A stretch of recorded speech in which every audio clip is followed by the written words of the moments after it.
شكرا يا ربي شكرا هديت قلبي شكرا نورت دربي شكرا شكرا يا رب. نحمده ونصلي على رسوله الكريم أما بعد فأعوذ بالله من الشيطان الرجيم بسم الله الرحمن الرحيم من يشفع شفاعة حسنة يكن له نصيب منها ومن يشفع شفاعة سيئة يكن له كفل منها صدق الله العلي العظيم. وقال النبي صلى الله عليه وسلم الصيام والقرآن يشفعان للعبد يوم القيامة او كما قال علیہ الصلاۃ والسلام.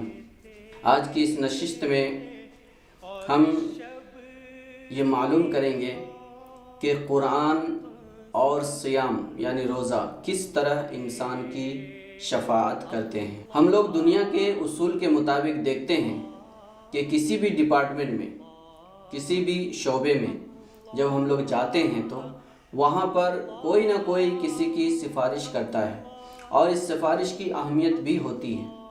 یہ اللہ تعالیٰ کے نظام کا ایک حصہ بھی ہے. اس لیے قرآن شریف کے اندر کئی جگہ شفاعت کا ذکر کیا گیا ہے. احادیث میں بھی بہت ساری جگہ شفاعت کا ذکر ہے.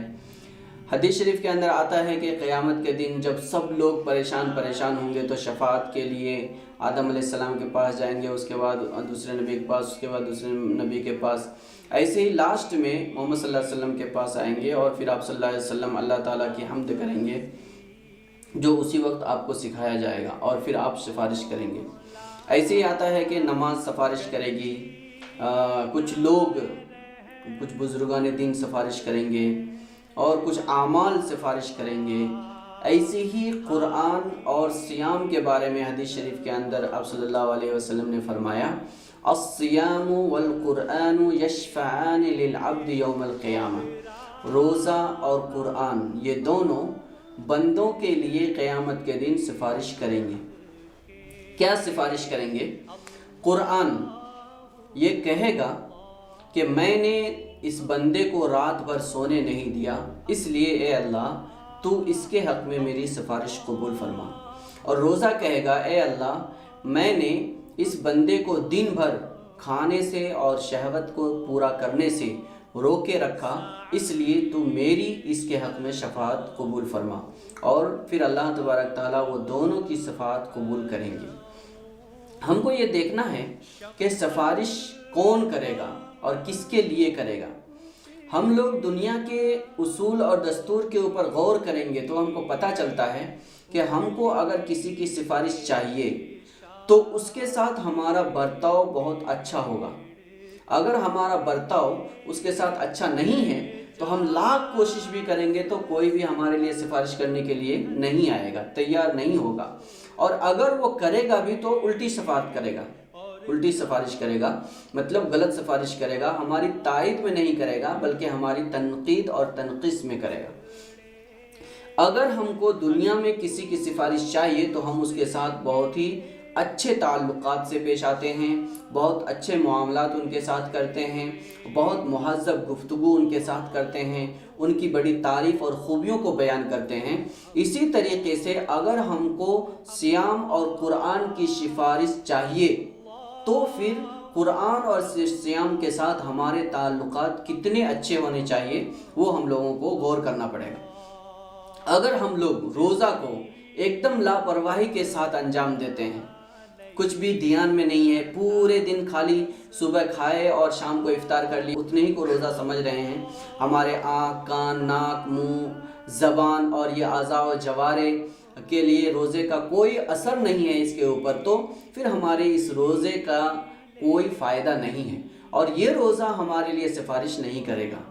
ہم روزے کو اگر بہت اہتمام کے ساتھ جب ہم روزہ رکھتے ہیں تو زبان سے کوئی بات نہیں کرنا ہے, کان سے کوئی غلط بات نہیں سننی ہے اور غلط بات بولنا نہیں ہے, اور کسی کے بارے میں چغلی, غیبت اور شکایت یہ سب نہیں کریں گے تو اللہ تبارک تعالیٰ ہمارے روزے کو قبول فرمائے گا. ہم روزے کی عزت اور احترام کریں گے تو یہ عزت اور احترام والا روزہ کل قیامت کے دن اللہ کے سامنے ہماری سفارش کرے گا. ایسے ہی قرآن کو اگر ہم طاق پہ دھر دیے ہیں اور سجا کے رکھ دیے ہیں، صرف دیکھنے کے لیے ہے یا برکت کے لیے رکھ دیے ہیں، تو یہ قرآن ہمارے لیے سفارش نہیں کرے گا۔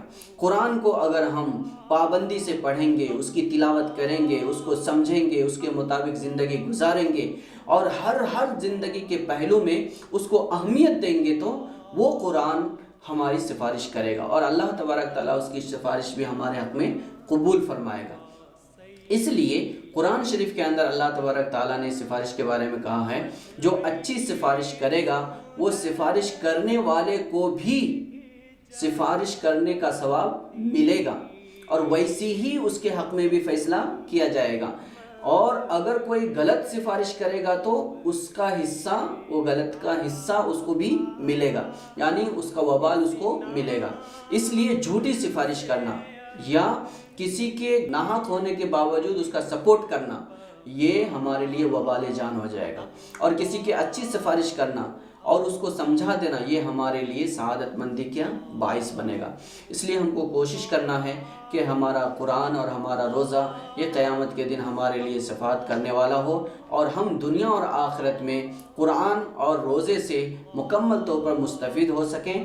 اللہ تبارک تعالیٰ سے دعا کریں کہ اللہ تعالیٰ ہم سب کو کہنے سننے سے زیادہ عمل کی توفیق عطا فرمائے، اور صیام اور قرآن کو اپنا سفارش بنانے کی توفیق عطا فرمائے۔ وآخر دعوانا الحمدللہ رب العالمین، والسلام علیکم ورحمۃ اللہ وبرکاتہ۔ شكرا يا ربي شكرا، هديت قلبي شكرا، نورت دربي شكرا.